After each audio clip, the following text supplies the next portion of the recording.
Neemias, capítulo 7, versículos 70 ao 73. Neemias, capítulo 7, versículos 70 ao 73. Vamos dar sequência aos nossos estudos e abordar um assunto que muitas vezes é evitado, outras vezes é deturpado e ainda algumas vezes nós preferimos isolar esse assunto por achar que ele é polêmico, ele tem dificuldade de se falar sobre ele, e nós vamos falar o que o texto está falando. Nós não inventamos uma mensagem com base naquilo que nós achamos bom para falar, ou com base naquilo que nós achamos bom para ouvir. Nós simplesmente fazemos a exposição bíblica seguindo o que o texto nos direciona. Eu estou usando a ACF, eu não sei se tem ali.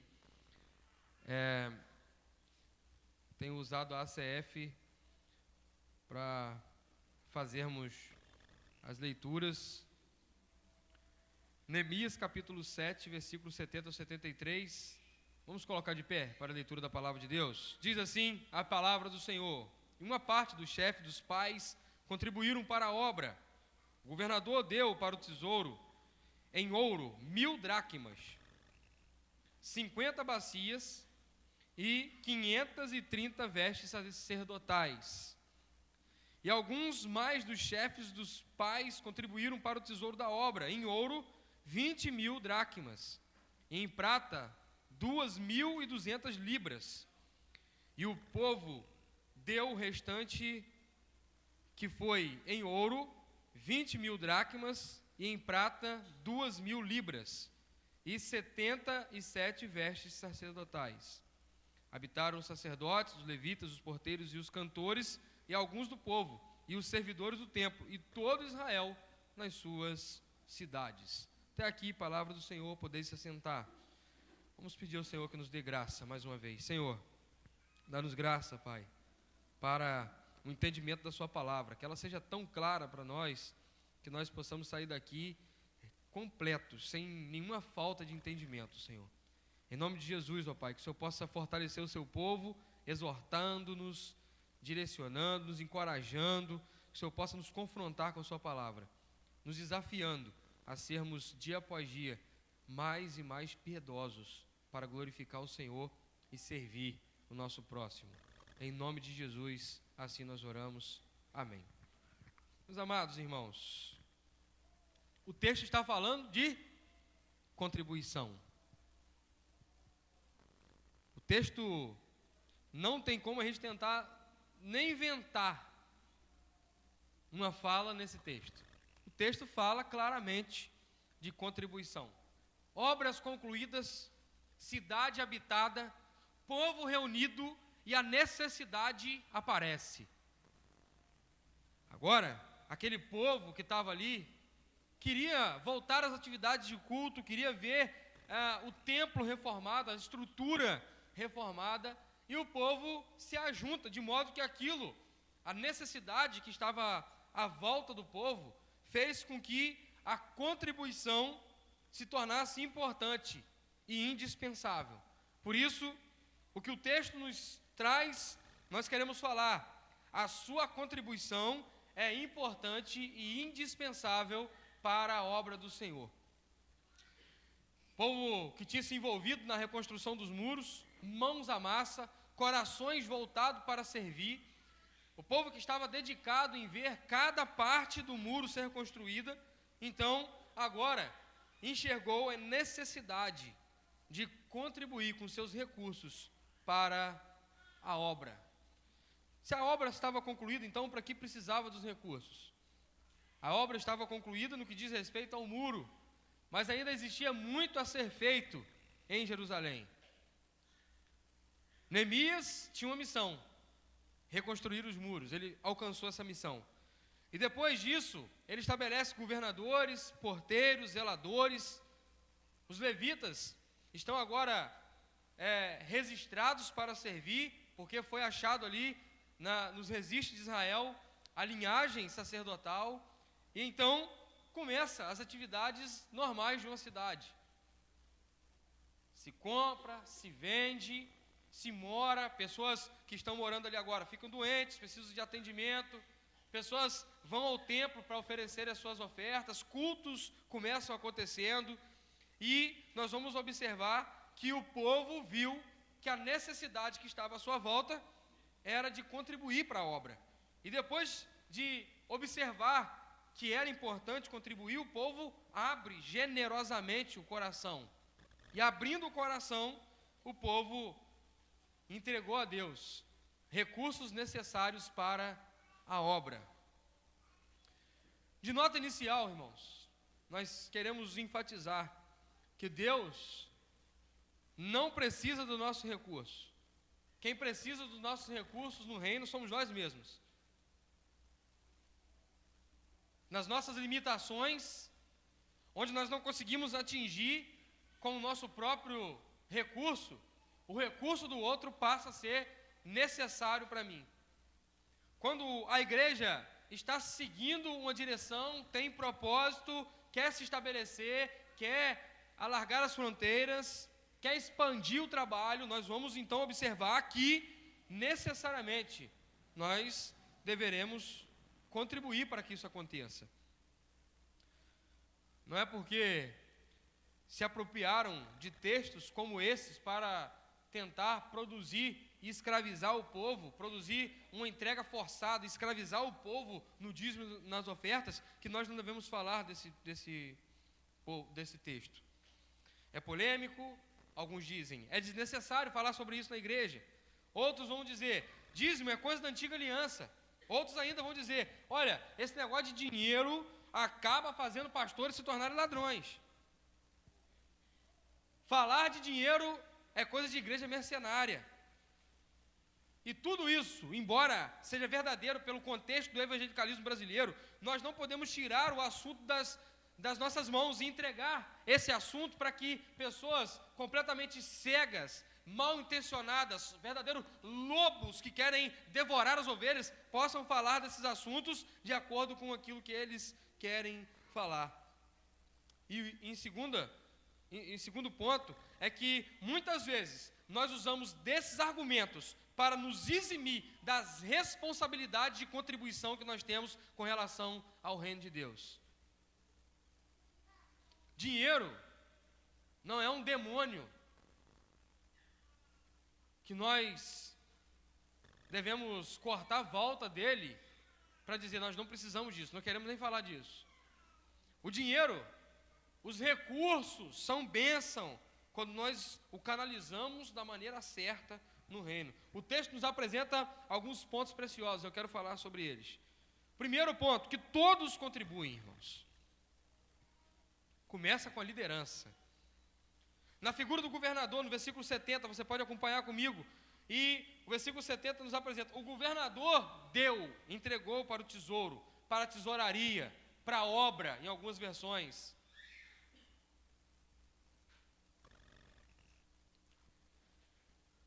Segundo, os que estão liderando junto com o governador também contribuem, versículo 71 nos diz, alguns mais dos chefes dos pais contribuíram para o tesouro da obra.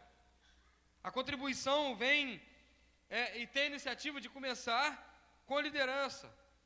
Uma liderança saudável é uma liderança que entende que ela deve contribuir e não apenas usufruir de todos os recursos do reino. Nós devemos estar atentos a isso, porque a partir da liderança, isso entrou no meio do arraial e o povo se voltou para contribuir. Versículo de número 73 diz que todo o povo se envolveu. Todo o povo passou a se envolver. Versículo 72, melhor dizendo, e deu o restante do povo. O povo, irmãos, estava dedicado em entender que alguma coisa tinha que ser feita, e para isso eles contribuíram para a obra. O que me chama a atenção é que não é a respeito somente de valores, mas de recursos.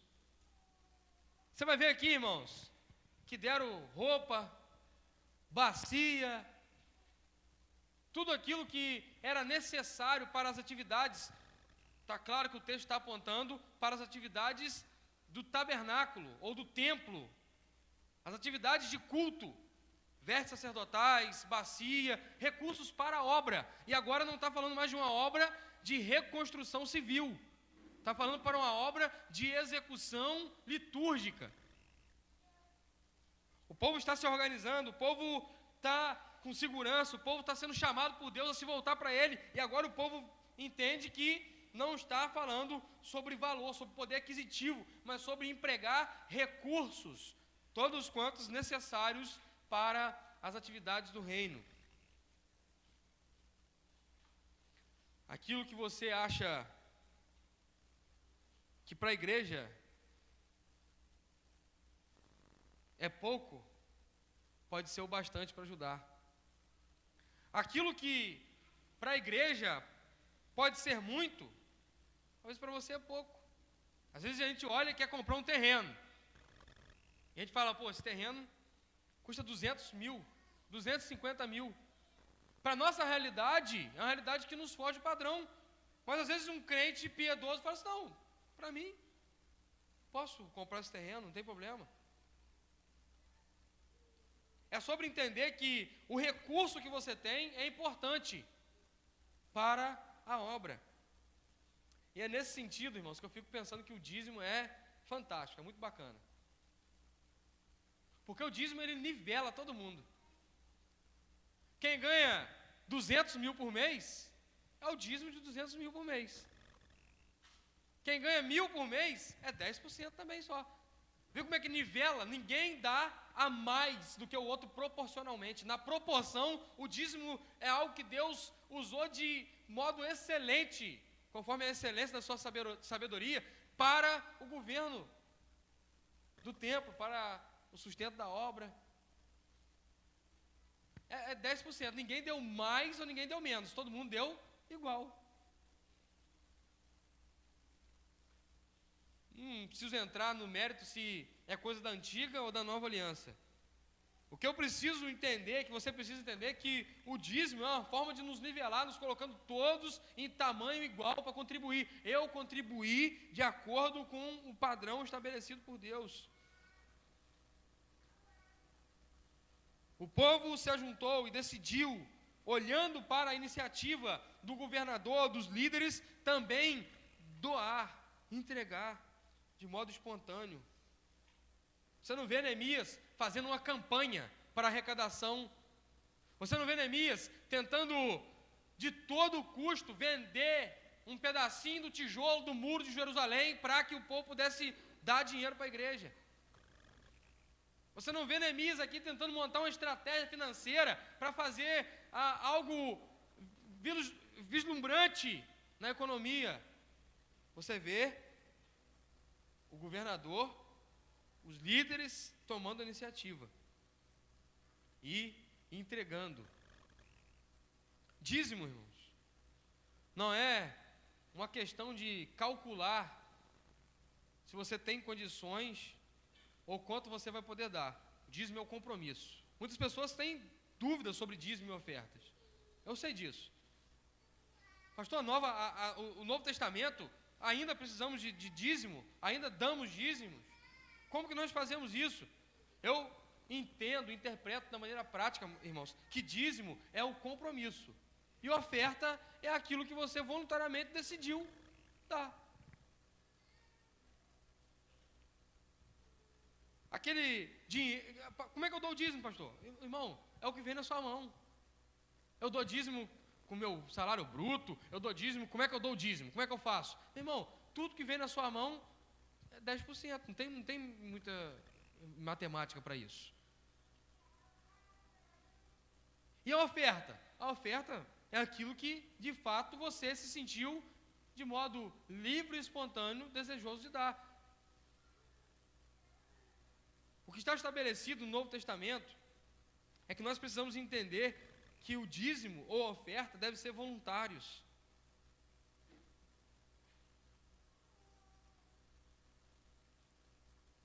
O povo deu 20 mil dracmas de ouro, isso aproximadamente 170 quilos de ouro.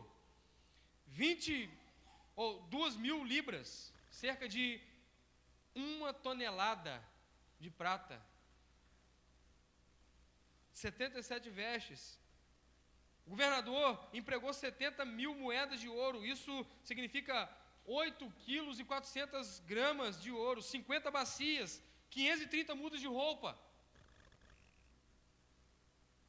Chamou atenção na campanha que o Correio fez para doação, que muitas pessoas, elas foram levaram tanto, que aí o Correio falou assim, agora a gente não consegue mais arrecadar roupa, não tem como, não tem nem espaço para colocar, nem gente para separar, tem demais, agora só comida. Aí o povo começou levando menos. Mas o que eu quero dizer é que a gente viu que o povo contribuiu com o que tinha. Nem todo mundo tinha um Pix para fazer um Pix lá para uma igreja que estava trabalhando, ou para o governo, para quem sabe Deus, para onde queria mandar aquele dinheiro. Mas quase todo mundo tinha uma roupa, e muita gente decidiu contribuir com o que tinha. Recursos para o reino é segundo aquilo que nós conseguimos alcançar e entregar. Mas o compromisso do dízimo é algo que nós estabelecemos como uma regra de disciplina espiritual.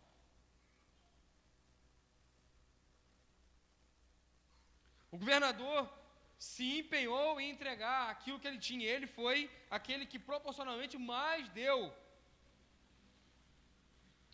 A liderança, 170 quilos de ouro, aparece na sua versão talvez darico. Darico era uma moeda de ouro com cerca de 8 a 10 gramas, comum no império daquele tempo, criado pelo rei Dário. Mas em algumas versões fala dracma, porque a dracma é uma moeda que a Grécia usou até praticamente os anos 2000. Uma moeda que foi usada muito tempo, e a Bíblia às vezes usa, na nossa tradução, a palavra dracma já para a gente entender que é uma moeda, é um valor.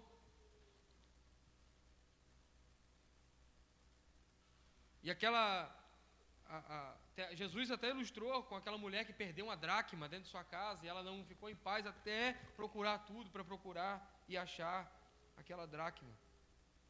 Nós precisamos entender, irmãos, é que o povo que estava vendo a obra acontecer, entendeu que eles precisavam continuar trabalhando de modo efetivo para que Jerusalém fosse restabelecida. Servir e amar nesse sentido envolvia contribuir, e contribuir não é uma exigência pastoral, é um direcionamento bíblico.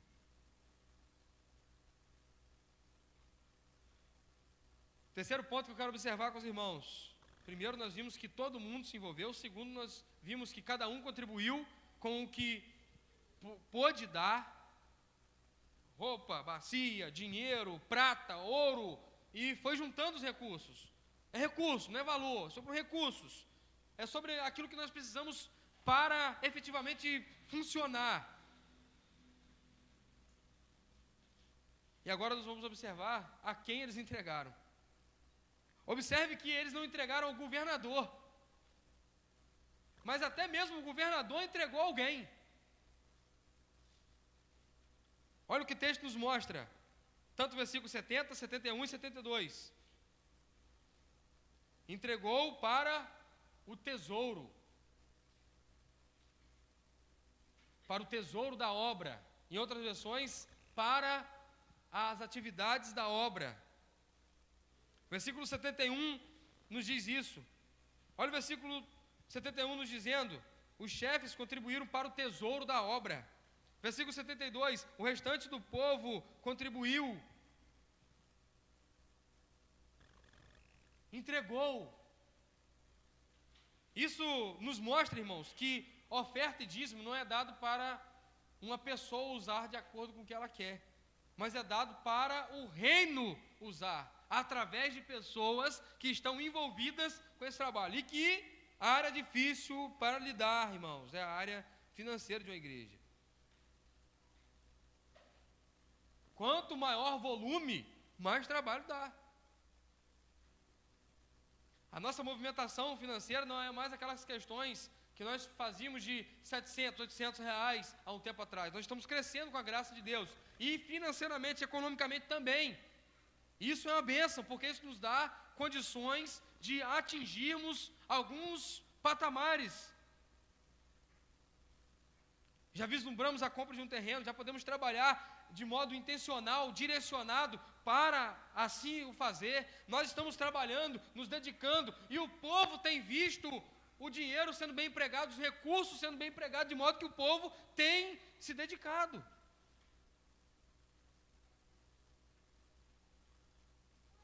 Por que muitas igrejas falham nessa área?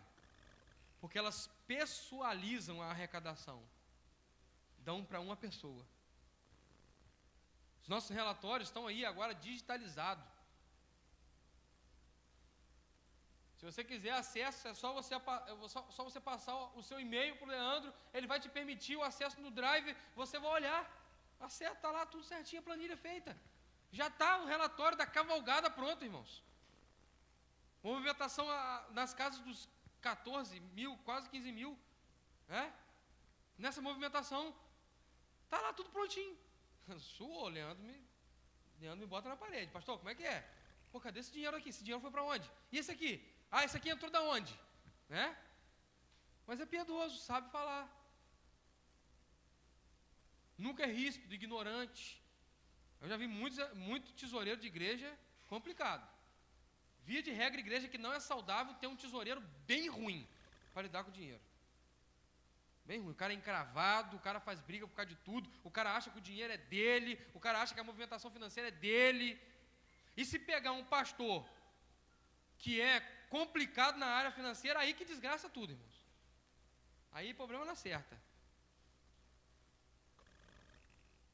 Eu me lembro de alguns momentos nessa minha trajetória de vida cristã, de ter presenciado sessões, assembleias voltadas para a área econômica, que saiu quase que briga para decidir o que ia fazer com o dinheiro. Eu já vi decidir fechar congregação em detrimento de pagamento de pastor. Você também viu. Joana também viu. Lamentavelmente, forma de usar o dinheiro sem piedade no reino. Aí eu não vou falar sobre o assunto, a Bíblia me orienta a falar. O dinheiro arrecadado, os recursos arrecadados, eles não são direcionados e pessoalizados. Que maneira? Não é para uma pessoa. Ah, vai na igreja dar dízimo para o pastor. Negate, aqui não, irmão. Quem paga o meu salário é os correios. Com a graça de Deus. E a igreja me abençoa em algumas áreas da minha vida comum. Hoje nós já, de modo estratégico, são algumas contas que a igreja paga. E eu não tenho problema nenhum com isso. Já viu o pastor contando dinheiro aqui quando acaba o culto? Quem faz o relatório financeiro é o pastor? Então os recursos arrecadados, eles são direcionados para a obra. O povo faz o quê? O povo entrega, contribui para a obra. Ó, Neemias, muito obrigado por você ter feito o muro. Toma aqui ofertas. Muito embora nós sejamos orientados pelas Escrituras que nós não podemos amordaçar a boca do boi enquanto trabalha, enquanto debulha, nós também entendemos que, de modo prioritário, os recursos devem ser investidos na obra, efetivamente na obra, no avanço da obra do Evangelho.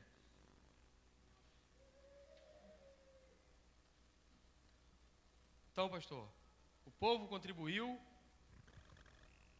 os líderes contribuíram, o governador contribuiu, a oferta do governador é que foi uma oferta bem valorizada, né? Coisa boa. Viu um prefeito na igreja e dá uma oferta. Coisa boa, um prefeito doar um bezerro para o leilão. Coisa boa, o cara foi lá, pegou um bezerro. o rico pegou um bezerro. Irmãos, nós tivemos pessoas simples, que estão lá, trabalhadores, braçais, funcionários, doando recursos. E qual é a serventia? Mesma de que um prefeito, de que um patrão, de que um fazendeiro. Marcos capítulo 12, versículo 41 e 44, nos diz assim, irmãos, presta atenção: estando Jesus assentado de frente da arca do tesouro, observava a maneira como a multidão lançava dinheiro na arca do tesouro. Eu não sei como eles estavam fazendo, mas eu sei que aquilo chamou a atenção de Jesus e ele foi orientar os seus discípulos sobre aquilo. Como eles lançavam dinheiro na arca do tesouro. Talvez estavam aqui, como se fosse jogando lixo para a arca do tesouro. E muitos ricos depositavam muito dinheiro. Vindo, porém, uma pobre viúva, a música da viuvinha aí, as crianças estão lembradas? A viuvinha pôs na caixinha, né? A ofertinha, né? As crianças ouvem isso muito aí, né? A viuvinha pôs na caixinha, a ofertinha. Não tem essa musiquinha? É aqui desse texto. Não é invenção da cabeça da tia Aline Barros, não. É daqui desse texto. A viúva, muito pobre, entregou 2 pequenas moedas que valiam meio centavo. Olha bem, meio centavo. Cada vez que passa o dinheiro fica menos valorizado, né? Cada vez que passa o dinheiro vale menos. O dinheiro vai cada vez valendo menos, né?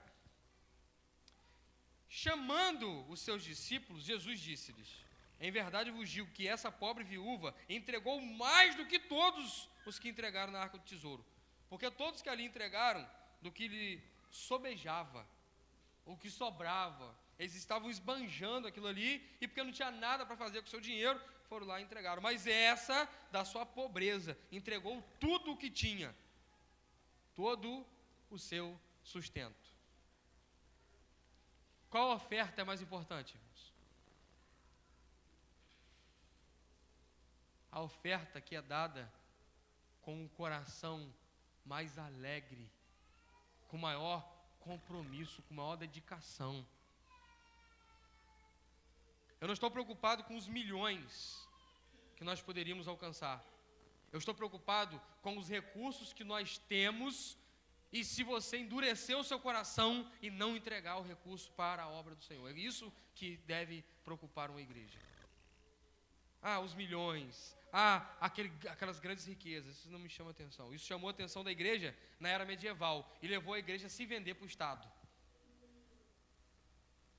A igreja passou a depender do Estado financeiramente. O Estado bancava, os impérios bancavam a igreja, dava propriedade, dava posses, alimentava os seus líderes, os seus oficiais, e em troca disso, ela nomeava os seus líderes, os seus papas, os seus cardeais. Em troca disso, ela usava a igreja para se apropriar e distribuir terras.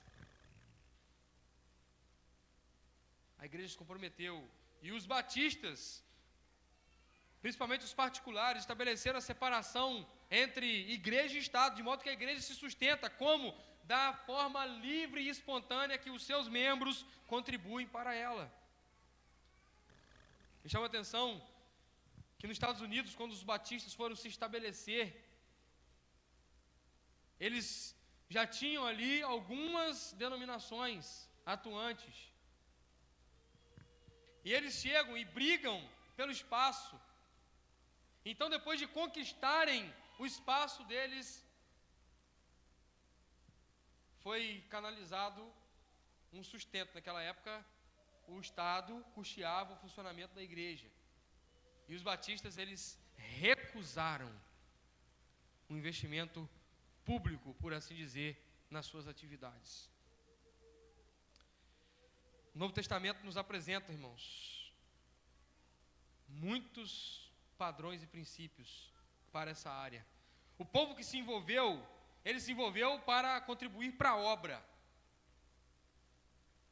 E nós não podemos nos ancorar de que recursos para a igreja, para o reino, para a obra, são coisas do Antigo Testamento. Afinal de contas, continuamos pagando luz, água, continuamos pagando aluguel, continuamos tendo que investir recursos para construção, para manutenção e tantas outras áreas. Filipenses capítulo 4, versículo 15 e 18, Paulo, ele vai elogiar e agradecer as contribuições investidas em sua vida para a expansão do Evangelho. Bem sabeis também, ó Filipenses, que no princípio do Evangelho, quando parti da Macedônia, nenhuma igreja comunicou comigo com respeito a dar e receber, senão vós somente. Versículo 16, porque também, uma e outra vez, me mandastes o necessário a Tessalônica. Paulo está em Tessalônica, plantando uma igreja e trabalhando, e a igreja de Filipenses está investindo no apóstolo Paulo, que está ali em outra cidade, em outra realidade, trabalhando para o reino. Versículo 17, não que procure dádivas, mas procuro o fruto que cresça para a vossa conta, mas bastante tenho recebido, no versículo 18, e tenho abundância. Cheio estou depois que recebi de Epafrodito o que foi da vossa parte me enviado, como cheiro de suavidade e sacrifício agradável e aprazível a Deus. Paulo não foi pedir oferta a ninguém, ele simplesmente estava trabalhando, a igreja entendeu a realidade que ele estava, a necessidade que ele tinha e investiu. 2 Coríntios capítulo 8, versículo de 1 a 7. Irmãos, queremos que vocês saibam o que a graça de Deus tem feito nas igrejas da província da Macedônia. Paulo está apresentando um relatório missionário para dizer, olha, como eu estou usando o recurso que vocês estão me enviando. Ele diz, os irmãos dali têm sido muito provados pelas aflições, porque têm passado. Mas a alegria deles foi tanta, que embora sendo muito pobres, eles deram ofertas com grande generosidade. Afirmo a vocês que eles fizeram tudo que podiam e mais ainda, e com toda boa vontade. Eles pediram com insistência que os deixássemos participar da ajuda, para que o povo de Deus da Judéia, e eles insistiram nisso. Fizeram muito mais do que esperávamos. Primeiro, eles deram a si mesmo ao Senhor, e depois, pela vontade de Deus, eles se deram a nós também, de modo que pedimos a Tito, que começou a recolher as ofertas, que continuasse e ajudasse vocês a completarem esse serviço especial de amor.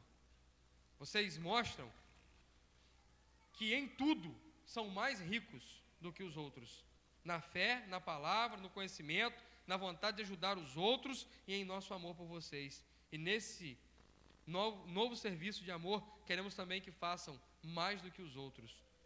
Paulo está olhando para uma realidade de igreja e dizendo, olha, eu estou trabalhando, e tem gente que às vezes passa necessidade, que não é rico, e entende que esse trabalho é tão importante, a pregação do Evangelho é tão importante, que eles se dedicaram em contribuir.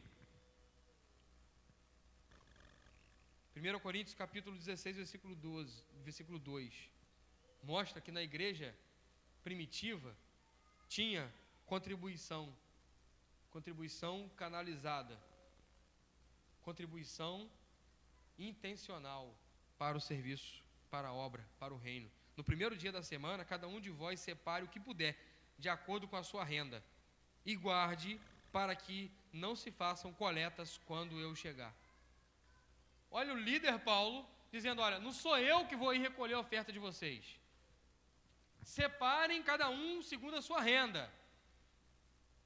Dá-nos entender que está estabelecido aqui uma proporcionalidade de cada um segundo a sua renda. Ele fala, separe, guarde e faça as contribuições, as coletas, antes de eu chegar. 2 Coríntios capítulo 9, versículo 7, esse é o versículo padrão, irmãos. Você não precisa estabelecer 10% não. E o que me chama a atenção é que quem quer brigar contra os 10% nunca quer dar mais do que 10%, sempre quer dar menos. Já observou isso? Não, o negócio de dízimo é coisa do Antigo Testamento. Então tá bom, mas vamos dar 20%. Abençoa a igreja com 20% do seu pagamento. Não, pera aí.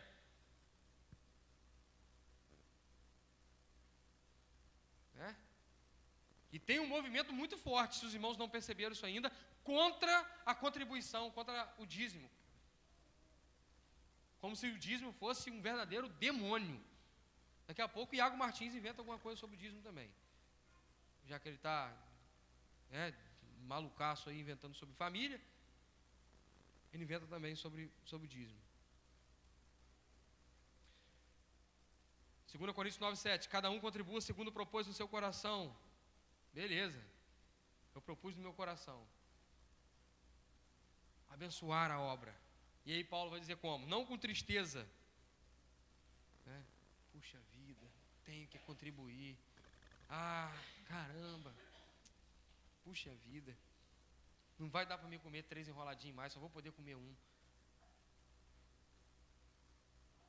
Puxa vida, não vou poder mais comprar o meu kit, né, para ficar fortão. Tem que comprar só 2 suprimentos só, vou ter que diminuir. Ah, não vai dar para me comprar aquelas 3 sandálias que eu queria tanto. Não com tristeza. E depois ele fala, ou por necessidade. Por necessidade o quê? Eu vou entregar, mas eu estou entregando porque eu quero que Deus me dê em dobro. Eu estou dando porque se eu der 10%, Deus vai me devolver 50%. Nada disso. Porque Deus ama quem dá com alegria. Dá com alegria. Quando eu falo sobre esse assunto, irmãos, eu estou me referindo a pessoas que entenderam a realidade da obra que estamos construindo. A obra que estamos fazendo, de pregação do Evangelho, estabelecimento de uma igreja comprometida com a palavra, expansão de algo que nós estamos vivendo. Eu já há quase 10 anos, outros irmãos já estão mais tempo, 6, 7 anos, outros irmãos 3, 4 anos, outros irmãos 2 anos, outros irmãos estão chegando e estão entendendo o que nós estamos fazendo aqui. Estamos comprometidos com a obra, são pessoas crentes, elas fazem parte disso. Aquelas pessoas que contribuíram, elas faziam parte, elas estavam, o versículo de número 73 termina dizendo, morando ali. Estavam naquela realidade. Eu me refiro a um crente verdadeiro. Na verdade, irmãos, eu prefiro que um não crente nem oferte. Se fosse para estabelecer uma regra naquele quesito que Paulo usou, digo eu, não o Senhor, eu diria, se não for crente, prefiro que você nem oferte. O cara entrega a oferta quando não é crente, e depois ele sai falando com todo mundo, fui lá na igreja, dei tanto, ele sai se vangloriando do que ele fez. O cara que não é crente e dá uma oferta, depois sai falando, pastor fulano deve estar rico, eu fui lá e dei tanto. O cara vem uma vez no culto, entrega uma oferta, que sabe-se lá Deus por que ele quis fazer, e acha que por causa daquela oferta o pastor está ficando rico.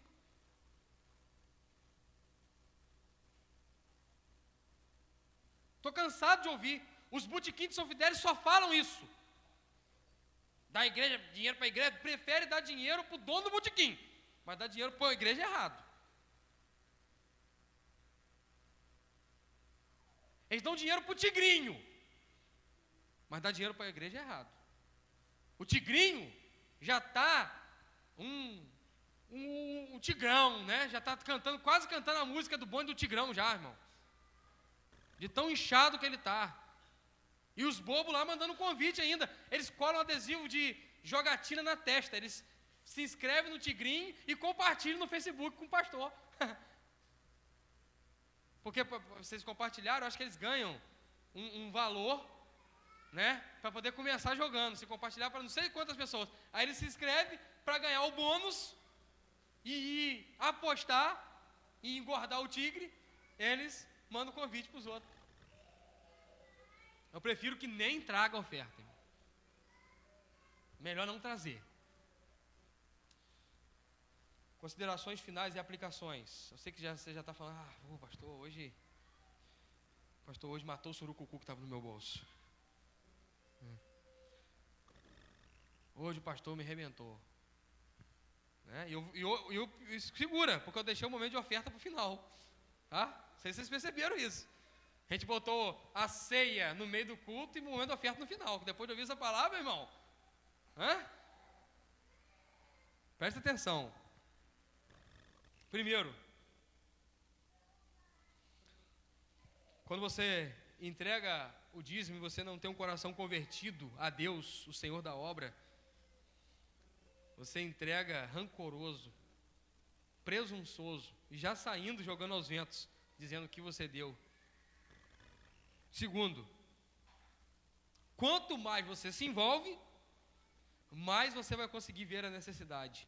Aquele povo estava trabalhando no muro, irmão, mãos escalavradas, viu o trabalho que deu, a obra demorou 52 dias, um mutirão de gente trabalhando, muita gente envolvida, com uma mão segurando a espada, com outra trabalhando, e ataque do inimigo o tempo todo, ameaça, e eles ali firmes, eles se envolveram, e por isso o coração deles estavam voltados, abertos, eles estavam inseridos naquela realidade.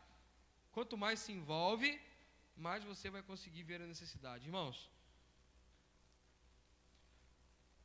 sabia que crente dominical é cansativo para o ministério pastoral e para a igreja? O que é um crente dominical? Ele só é crente domingo. Ele não se envolve nas atividades da igreja, ele não está nem aí para o que está acontecendo, ele só sabe que domingo ele vai na igreja, o pastor vai pregar uma palavra bíblica, ninguém vai enganar ele vai ser bem acolhido, é um ambiente saudável. Esse é um crente dominical, é um crente cansativo, esse crente é um crente que nunca vai entender a obra. Nunca vai entender a obra. Por isso, eu quero te confrontar a se envolver com as atividades. As pessoas se envolvem com tantas coisas na vida cotidiana. Se envolvem em ajudar uma pessoa quando precisa, se envolvem em cuidar da saúde e vão atrás e tem que fazer isso mesmo, se envolvem com partidos políticos, se envolve com tantas coisas, com a igreja fica na defensiva. Como já disse o irmão, e de modo muito bem orientado pelo Espírito Santo, em uma exortação muito séria, as pessoas se envolvem em um evento e andam cerca de 50 quilômetros a cavalo, mas não podem se comprometer e se envolver com as atividades da igreja para andar 5 quilômetros a cavalo. Não dá, só se a Kombi for. Está errado. Não entendeu a obra. Não entendeu a obra. Acordam 2, 3 da manhã para um evento, mas conseguir organizar a sua vida para um dia no mês, saírem de suas casas, irem até um ponto de pregação, se reunirem, louvarem ao Senhor, ler um versículo, conversar sobre aquele versículo, orar, não, é o fim da picada. Oh, meu Deus do céu, como é que eu vou fazer isso? Preciso de alguém vir da cidade. Se alguém não vir na cidade, cancela o culto. Está errado. Está absolutamente errado. Pessoas que não estão se envolvendo com a obra. São crentes dominicais, insensíveis ao movimento do Espírito Santo na vida da igreja. Se envolva, ou você vai matar a igreja. Ou pelo menos trabalhar para isso. Terceiro, a igreja, se quiser avançar, tem que gastar. É por isso que igreja não é uma organização para fins lucrativos e nem um banco para juntar dinheiro. Igreja é uma instituição espiritual, ativa, que se envolve nas atividades comuns da cidade que ela está inserida, a fim de, através das suas atividades, impactar o local onde ela está. Você tem que gastar, irmãos. Investir em estrutura para servir e adorar, fazer melhorias, reformar, revitalizar, manutenção constante, comprar terreno, construir um galpão, regulamentar tudo isso, isso custa. Sabia? Às vezes a igreja não vai fazer uma grande reforma, mas vai fazer uma pequena melhoria. Às vezes a igreja não tem que reformar nada, mas tem que revitalizar. ver como é que está a questão do layout, ver como é que está a questão das luzes e revitalizar a estrutura, revitalizar as atividades.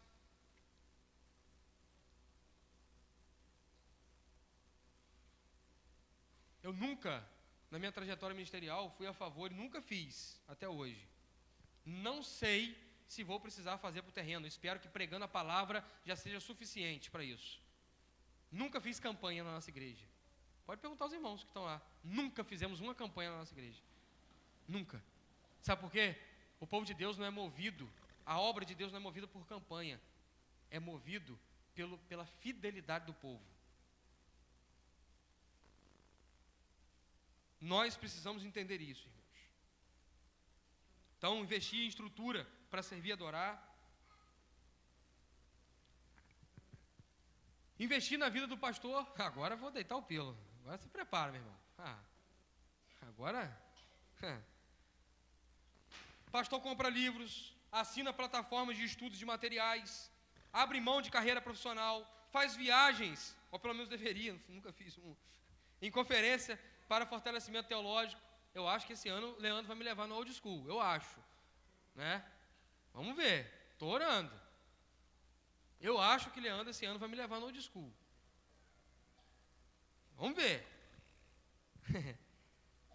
Isso, irmãos, custa. Isso custa.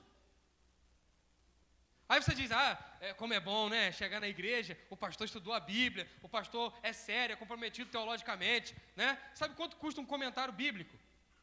Cerca de R$1.200, R$1.300, irmãos. Comentário bíblico. Capa a capa.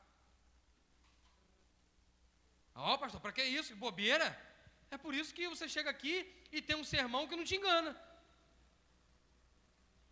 Que inventa no texto aquilo que não está no texto.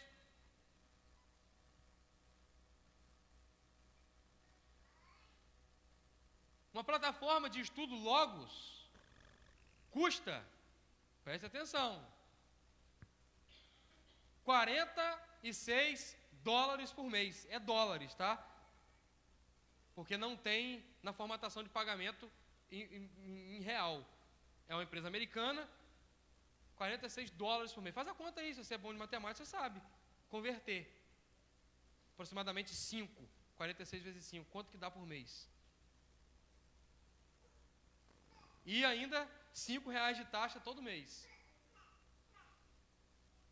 É custoso, irmãos. E além do mais, se ele quer ser dedicado à obra, ele tem que se abdicar de progressões na carreira profissional. Senão ele tem que se deslocar, tem que sair da cidade, tem que se comprometer mais no seu tempo, tem que se dedicar mais ao seu trabalho, e aí ele negligencia o ministério. Igreja precisa pensar que tem que contribuir para a obra por conta dos missionários, irmãos. Quer dizer, que olhar para essa realidade. Igreja precisa fazer missões, e se você não vai, porque você gosta de conforto, você gosta de ficar seguro, estável, tranquilinho, tem gente que vai. E para isso a gente investe naqueles que vão. E eu não acredito na estrutura missionária convencional. Eu acredito que nós devemos destacar um missionário. Nós vamos atingir isso ainda, irmãos, com a graça de Deus. Aptidão missionária, preparar. Está casado, está estruturado emocionalmente, vai para o campo? Quer ir para o campo? Vai. A igreja manda e custeia. Eu não acredito na realidade de passar dinheiro para uma instituição e essa instituição investir, porque a gente vê muito problema por aí. Não quero entrar no mérito da questão, porque eu não quero ficar apanhando também. Larga isso. Missionário come. Missionário tem família. Missionário tem um CPF, uma certidão de casamento e algumas certidões de nascimento lá na casa dele. Que ele tem que dar comida, tem que dar educação, tem que dar cuidados médicos, saúde. Lamentavelmente, os nossos missionários recebem no campo salários bem sofríveis, enquanto as instituições estão bem apoderadas financeiramente. Lá no campo missionário, eles precisam de materiais e recursos. Sabe o que eu vi, irmãos? Eu gosto muito de ver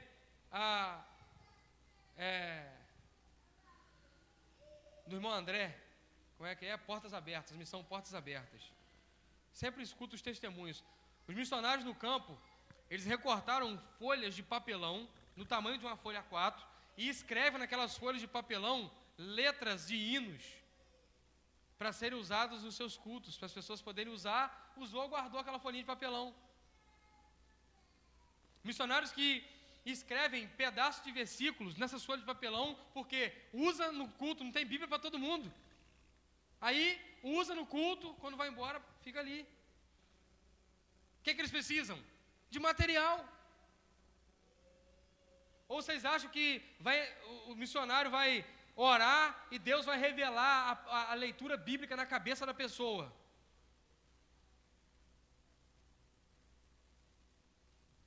Por que não levantamos um recurso, compramos uma impressora,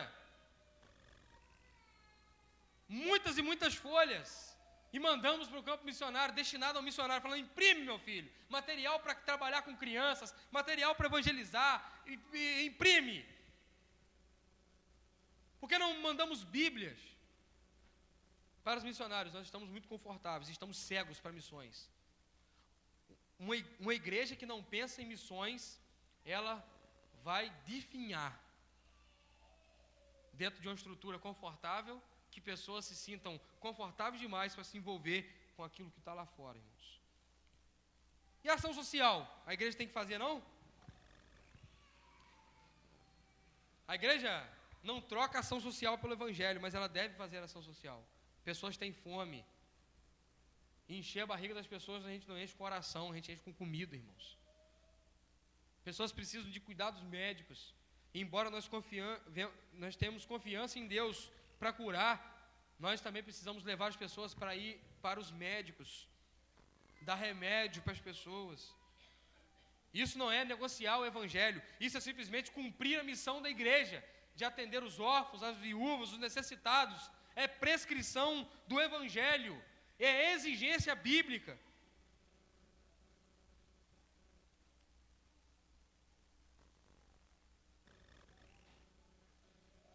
Só você andar por aí, que você vai ver que tem gente com fome, gente que precisa se vestir, gente que precisa de cuidados médicos, e a igreja, se a igreja não fizer, vai esperar quem fazer?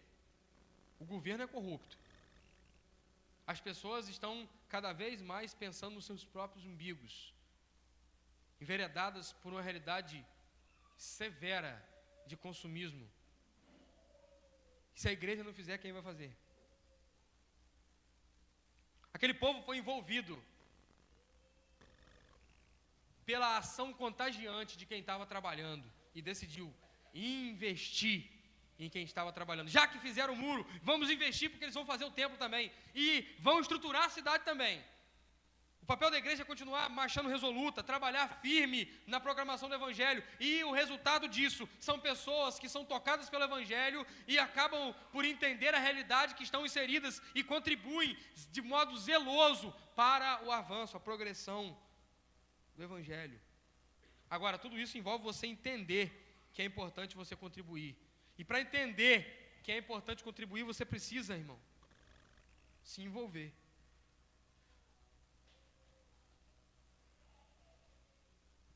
Não adianta você achar, o pastor, faz o seguinte: você precisa de entendimento, você precisa de sabedoria para pregar a palavra, pega um travesseiro do Senhor, bota uma fronha bacana e traz aqui para a igreja que nós vamos orar, para que toda vez que o Senhor deitar com a cabeça naquele travesseiro, o seu entendimento abrir e você conhecer um monte de parte da Bíblia. Não vai acontecer, não. Não vai descer um anjo pedreiro para construir uma obra, irmão, não vai. É o nosso recurso que vai fazer isso. Deus não vai tomar de ninguém uma propriedade. Quem faz isso é o Movimento Sem Terra. E dá para a igreja construir. Nós devemos trabalhar para isso, irmãos, de modo objetivo. Eu vejo que a igreja não tem tido significado para muita gente. E não digo só, eu digo principalmente na nossa igreja local, mas não só na nossa igreja local. A igreja não tem tido significado para muita gente. Não sabe para onde a gente está indo, não sabe o que a gente quer, não sabe como que a gente tem marchado, quais são os nossos objetivos. E não é porque a igreja está fazendo alguma coisa errada ou deixando de fazer alguma coisa. É simplesmente porque essa pessoa não se envolve. Se envolve. A aula de hoje da escola bíblica, irmãos, é crucial a participação na escola bíblica dominical. Crucial. Estamos estudando agora o tema eclesiologia. E o tema que nós demos para a nossa aula é ame a sua igreja. Como é que você vai aprender a amar a sua igreja se você não vem nas aulas? Não se envolve, não interage. Não é participativo. Deus está nos chamando, através dessa passagem de Neemias, a contribuir para a obra, mas depois de ter se envolvido com ela. Porque se você contribui sem se envolver, você vai ficar cobrando aquilo que você investiu. Agora, quando você se envolve, você contribui e diz, eu estou aqui para executar. Opa, meu dinheiro está aí, vamos embora, que bênção. Irmãos, se vocês procurarem essas estruturas de som, de tecnologia que a gente tem aqui, não tem saída da igreja para isso. Foram os irmãos, a liderança da igreja que botaram a mão no bolso. Um comprou o pedestal, o outro comprou a caixa de som, o outro comprou a televisão. Todo mundo botou a mão na massa junto e fez isso aqui que eu estou em cima, né? De tablado, com compensado. Isso aqui, esse púlpito, quando o Nicanor Marinheiro foi na nossa igreja, a gente usava uma bancada, e ele falou assim, não, eu vou fazer um púlpito para vocês. E ele abençoou. Pessoas que se dedicaram, agora eu quero que aumente. Eu quero botar uma Bíblia grande aqui também, né? Aí vou falar, Nicanor, não abusando, mas já abusando. Pode aumentar, dobrar aqui o tamanho? Irmão, quem se envolve na obra, vê a necessidade que tem a obra. E quem vê a necessidade que tem a obra, com o coração zeloso para com a obra, contribui. Não apenas dizendo, olha, está aqui, ó, pronto, fiz minha parte. Não, contribui dando, ofertando. Mas mais do que o seu dinheiro, Deus quer seu coração envolvido na obra. Amém? Feche seus olhos, vamos orar, irmãos. Depois vamos cantar, cantor cristão. E vamos trazer nossa oferta, nosso dízimo à casa do Senhor. E encerrar o culto com a palavra de oração logo depois do momento da oferta. Ó Deus, essa é a sua palavra. O Senhor nos orienta a sermos dedicados e zelosos para com a sua obra. O que nós queremos, ó Pai, é ver uma igreja não que negocia, dando para querer receber alguma coisa em troca, mas uma igreja que investe no reino, que se dedica. E o que nós queremos ver de volta é o avanço do Evangelho, Senhor. Em nome de Jesus, use nossas mãos, os nossos recursos, que cada um possa entender que é importante o que ele tem a oferecer. Quer ser o seu serviço, as suas mãos, quer ser o seu entendimento, a sua capacitação profissional, quer ser os seus recursos financeiros, quer ser os seus recursos que ele tem na sua casa, tudo é importante. E nós devemos nos aplicar de modo dedicado à obra do Senhor. Ó Deus, em nome de Jesus, nos dê um coração quebrantado para te servir, te amar, para servir o próximo, para amar o próximo. Em nome de Jesus. Amém.